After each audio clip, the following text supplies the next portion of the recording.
Hey, welcome to the Resolve Podcast, episode number 9. I'm Carly Tizano, a New Year's resolution coach, obsessed with all things goal setting, personal development, coaching, and of course, resolutions. One of my biggest goals is to help you reach yours. I'm here to provide the tools, support, and inspiration you need to reach your goals this year and every year, and to feel supported every day along the way. Today, I am very excited to share a resolve to that I hinted at a few weeks ago. I asked if people would be interested in an episode talking about how to know what you want. And so that is what I am giving you here today. So today, our resolve to is to determine your dreams and identify what you want. So I'd asked a few weeks ago on a podcast if people wanted to hear about discovering what you want, and there was some interest. So that's what we're going to talk about. So let's start out. What do you want? You probably have some idea of the things that you want. And even if you don't know what you want, you probably know that you don't want to be at the same point in your life at this time next year. Some people I know like to think forward. They like to jump ahead 25 years from now and think about where they want to be and who they want to be and what they want to have accomplished. Or some people merely want to look ahead to where they want to be on December 31st next year. I don't think it helps to look too far ahead. Looking ahead 25 years isn't particularly helpful to me. Even looking ahead 5 or 10 years sometimes feels like a really big jump. So I kind of like to look in the 1 to 3 year range. And I think that's another reason why I love resolutions so much, because I like to look in the shorter term. I like to look at just a year ahead and determine what I'm going to do in that year to get me closer to what I want overall, or just to look, what do I want to get done in the next year? Who do I want to be in the next year? I find that super helpful. So you can look at it and look at these, what we're going to talk about today, in whatever context you want to. But I will foreshadow at the end, I'm going to draw us back to resolutions, to what we want in the coming year. So you can look at it with the broad perspective or with the more narrow one, whatever you want. So some people already know what they want. They want to lose weight, or they want to travel somewhere in particular, or just travel the world in quotes. They want to write a book or novel or memoir. They want to exercise more or run a marathon. I had a client recently who just did a triathlon. They want to read more. Some people want to move or organize their home, downsize or decorate. Some people want to build stronger relationships. They want to start dating or get divorced, get married, make more friends, have kids. Some people want to start a business or quit their job or get a raise. Some people want to eat healthier. I think most people want to eat healthier. Others want to go gluten-free or vegan or vegetarian. Some people want to save more money or make more money or spend more money, although not too many people make that as their goal. Some of these things can be accomplished in a year. Others might take longer. They might be more that 3 to 5 to 25 year range, but it doesn't really matter. Do any of those things stand out to you? Do you feel that pull that, yes, that is something that I want too? I'm someone who's always known what she wants, at least on some level. Sometimes I wanted too many things. And although my plans have definitely shifted over the years, they've done so in accordance with shifts in my desires and the things that I truly want. As I've grown, learned new things, experimented in different areas, tried new things or moved, those kinds of things, both the circumstances of my life and as I've grown as a person have helped me to shift my desires and then set resolutions accordingly. But I've come to understand through conversations with podcast listeners and followers and clients and others that there are a lot of people who don't know what they want. So no matter which camp you fall into, whether what you want or you don't, it's totally okay. Luckily, there are things that you can do to determine and figure out what you want or want to do. So I'm going to share some of the exercises that I use with clients to help you determine what you want if you don't know. And even if you do know, like me, I have found these exercises to be extremely helpful to ensure that your resolutions and everything else in your life is in alignment with those things that you do really want. So I'm going to walk through them. You can take notes or just kind of think through these things in your head. Lots of questions that you're going to have to answer. So let's go. So the first thing that I want you to do is to look to the past. To determine what we want, we can look to the past. So look back at the things you enjoyed as a kid, the activities or events or programs that you were a part of, things that you enjoyed as a kid. They are probably things you would enjoy now, kind of on a different level now that you're an adult, or that you might like to get involved in again in the future. You can also look back, both in your childhood and the time since, at hard stuff that you've been through, the things that caused you to grow and that shaped you, the things that you learned from. Those often have a big impact on the people that we become and the avenues that we choose to go into in our adult lives. You can also look at things that were hard for you. Of course, the first thing that comes to mind for me is math. I wasn't particularly bad at math, but it was something that I definitely had to put more time and effort into understanding. And I loved, of course, when I figured it out, that was always the best moment. But that was something that was harder for me than other things. And so taking that into account now, I certainly am not on any path to become a mathematician, nor would I want to, because something that was hard for me then is still something I have to put more effort into now. Also look back at things that have been easy for you. What are the things and the skills, the activities that just come easily, that you are naturally very good at? Those are things that you may want to use, take advantage of, because what's easy for you isn't necessarily easy for anyone else. If you're great at making friends, that is a skill. You can use that. Look also at things that you have struggled with. What are the events or the activities or the situations you've been in where you have struggled, or it's taken a bit more time for you to process and learn? And conversely, what are the things that you have excelled at? What awards have you won? Or what are people always congratulating you for? What are the areas and things that you are proud of that you have achieved and accomplished in your life? Looking to the past can help us to paint a better picture of what it is that we want in the future. So related to that, once we've looked to the past, we can then begin to look to the future. So quite simply, what do you know you want? There are probably some things that you can look to your future and see or identify or recognize that you want as components of your future. So you can do all of these exercises in terms of any area of your life, like resolutions or your career or anything. So I have some examples that I want to go through to help you recognize that there are probably some things that you already know what you want, even if they aren't, I want to be a doctor when I grow up. And there are some things you probably can identify that you do want that may not be as definitive, but can still help you determine the steps you need to take to get to where you're going to end up. So career-wise, you might be able to identify that you want a flexible schedule. That is more important to you than a consistent income. Or vice versa. You could decide that you would much rather have the consistent income of a 9-to-5 or a corporate job than the flexible schedule and the flexible location you might have if you went into entrepreneurship or something like that. You can also ask yourself, what do you want travel-wise? Maybe you prefer flights, traveling that way, over long car trips, or vice versa. Maybe you prefer long car trips. I am a big fan of the road trip. Not that I don't love flights, but there are ways that you can articulate the things that you want. When you look ahead, location-wise, what do you know you want? Maybe you want to live close to family, or maybe you want to live far away. That's okay too. But there are things in your future that you can identify, even if they're just components that you can say, yes, that is what I want. And from there, you begin to get a better perspective and a picture of the life that you want to build and work towards. So after we've looked to the past and looked to the future, we can look to ourselves. So I'm a big fan of personality tests. The Enneagram is one of my favorites, but there's lots of others like StrengthsFinder and Myers-Briggs. I love the 4 tendencies too. That's another one of my favorites. But there are so many things that we can learn from personality tests about the way that we process the world and our desires and other people who are like us and what they've done. We can learn so much from looking to ourselves through the lens of personality tests. You can also take aptitude tests or intelligence tests, career tests. There's so many different ways that we can analyze and look at ourselves on a deeper level and become more familiar with ourselves that can help us determine what we want in the future, or even what someone else like us would want. So related to that, after we've looked to ourselves, we can look to others. There are several different lenses that I like to use when I'm looking at others and trying to identify things in them that I want. So the first is, who do you envy and why? I don't mean this in a bad way, but who do you look at and they have something that you wish you had? It might be a fantastic job. It could be something more physical, like the conventional way we think about envy, like you really want their car.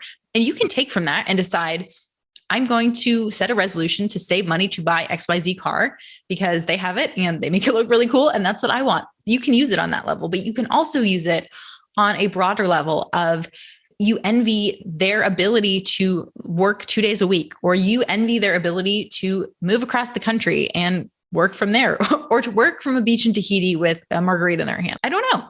But there are probably things both about people you know in your own life and on the broader scale of celebrities and influencers and authors and speakers and people at all different levels. There are probably things about some of those people who you follow that you envy.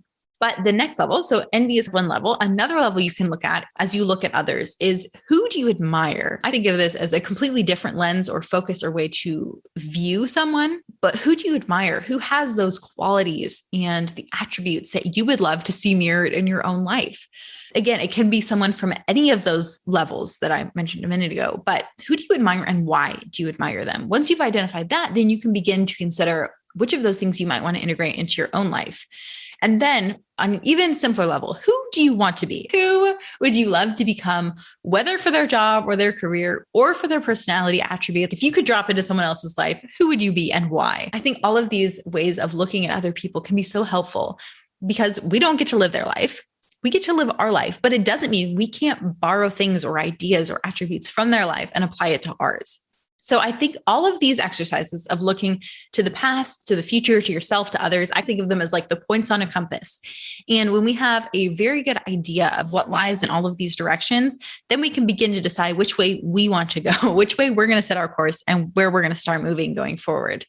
A corollary, though, that I wanted to bring up to what we want is to determine what we do not want. Maybe you don't want to travel or live in your family or further your education or work from home, get a pet, have kids, or any other number of things. Or maybe you do.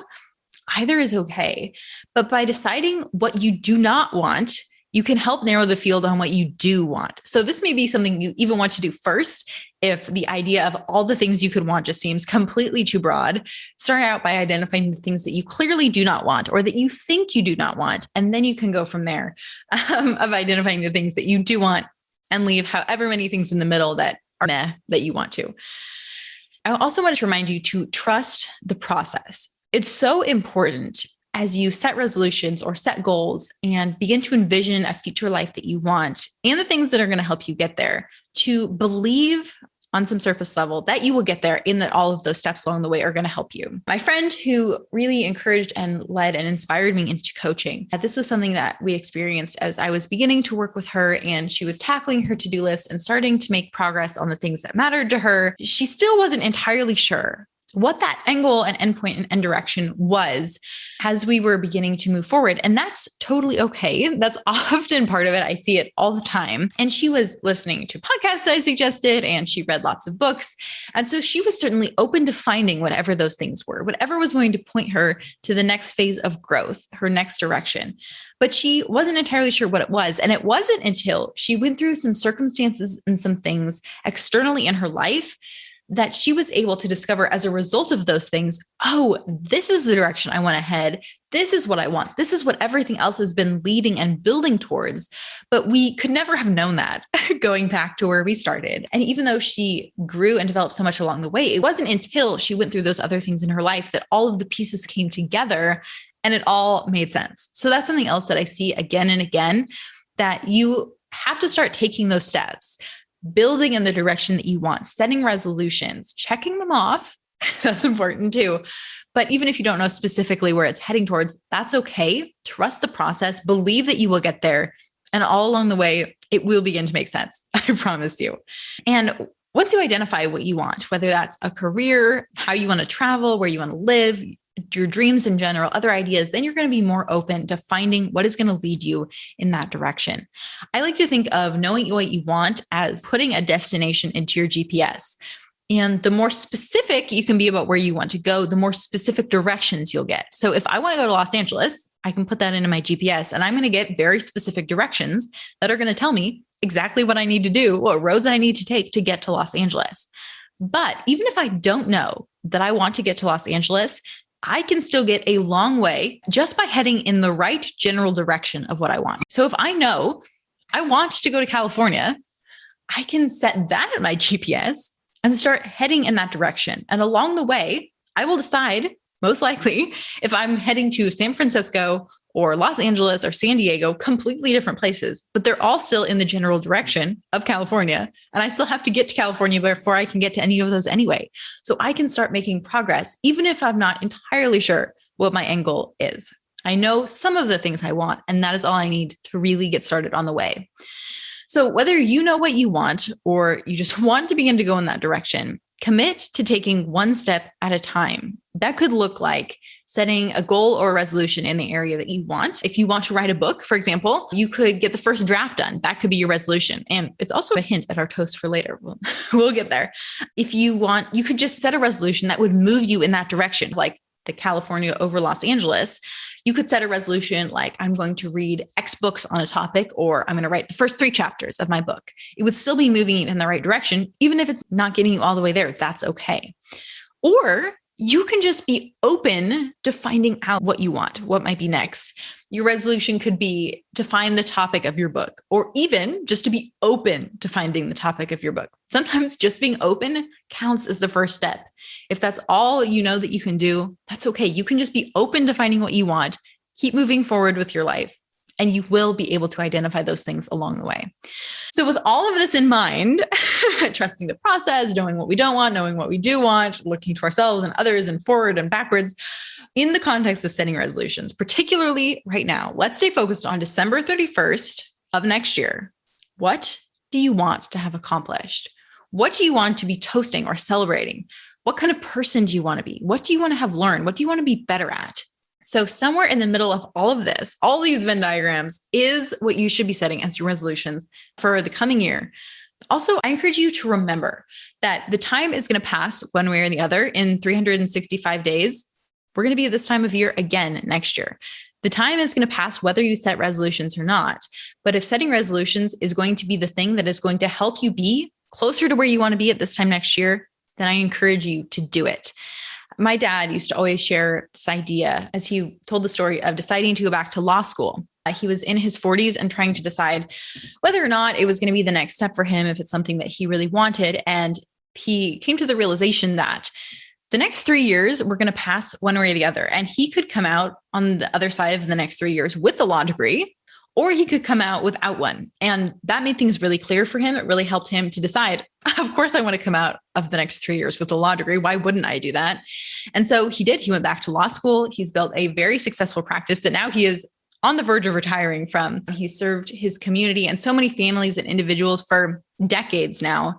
And it's been so cool to see him do that, all because he took the leap. He knew that the time was going to pass, and he knew he wanted to pursue a life in this one direction, and he did. I also faced a similar dilemma a few years ago when I was deciding whether or not I was going to sign up for life coach training at the life coach school. I figured I'll do that in 3 to 5 years. I pushed it out there. But then I got the email in my inbox that said registration was open, and I knew there was no better time than now. And even though it didn't really fit into my life plan, quote unquote, at the time, I knew that I had to do it. I had to sign up. There was no better time than now. And the time was going to pass one way or the other. I would get 3 or 5 years out from then, and I could have my life coach certification, and I could have had it for years by that point, or I could just be signing up for it then. So when I thought of it that way, it became a no-brainer. I signed up. And now, of course, I'm so glad I did. So no matter who you want to be, what you want to have accomplished on December 31st next year, I'm willing to bet it's not someone who hasn't started or who is still in the same place that you are today. I am so glad that I know how to turn my resolutions I set into reality in the coming year and all of those to come. And it's those ideas and principles that I am so excited to share and to be sharing on this podcast to help you feel the same way, to know that you can set your resolutions for the coming year. You can be working on them, and you can be so glad knowing that you can check them off this year, next year, every year to get you closer to those things that you really want. So a year from now, you're going to wish you started today. So let's start today by resolving to determine our dreams and identify what we want. I hope that you do that. I hope that you share them with me, whether you already have them in the form of resolutions or not. It's totally up to you. I will be talking, I think, in a couple of weeks about the different types of resolutions, really helping you to constrain and conceptualize these ideas in a more concrete form that you can write down and say, this is my resolution. So I'm super excited for that. Wait for that episode in an upcoming week. But for now, resolve to determine your dreams and identify what you want. So what I am reading this week, I just started The Last Thing He Told Me by Laura Dave. I'm enjoying it so far. I was a little skeptical at first because it is one of Reese Witherspoon's book club picks, and I have really not enjoyed some of those in the past. So when I saw that sticker, I was actually more apprehensive to pick this one up than I was or would have been otherwise. So I'm not entirely sure what my end feeling about the book will be, but I am enjoying it so far. And then I just today I checked out from the library the book Nowhere Girl, A Memoir of a Fugitive Childhood by Cheryl Diamond. And I am super excited for that book. I had a jaw-dropping moment just reading the description, and I love jaw-dropping moments in books. So just getting that from just reading basically the back cover, I am very excited to dive into that one as soon as I'm done with this one. So that's what I'm reading and what I'm about to read, because I'm very excited about that too. And then I hope that you will join me in finishing the first draft of my book. I've actually been done with it for a couple of weeks now. I've handed it off to my editor. Now I'm going through the edits of my edits, which has been really fun. But technically the first draft is finished. It's now in a round of revisions. So I know there will be a few more of that to come as I finish my edits, get them out to the other preliminary readers. So it's certainly not done by any means. It's not ready to be on the shelves or in your hands, but the first draft is done, which was, I honestly can't even remember now, either my number 1 or number 2 resolution for this year, the podcast, of course, being the other one, which, as you can see, is also done. And so I'm so excited to have that done and checked off. I haven't actually done anything to celebrate yet, but I have been definitely tossing confetti internally. And so now I hope that you will join me in finishing my book. I am so excited, and it's definitely something that I'm glad I get to celebrate. And with that, thanks for tuning into the Resolve podcast. You can follow me on Instagram at Carly Tizano. I would love to connect with you. Don't forget to rate and review. It really helps other people find the show. And subscribe if you haven't already, so that you don't miss another great episode next week. For the show notes or additional support in reaching your goals, check out carlytizano.com. Until next time, here's to all that lies ahead.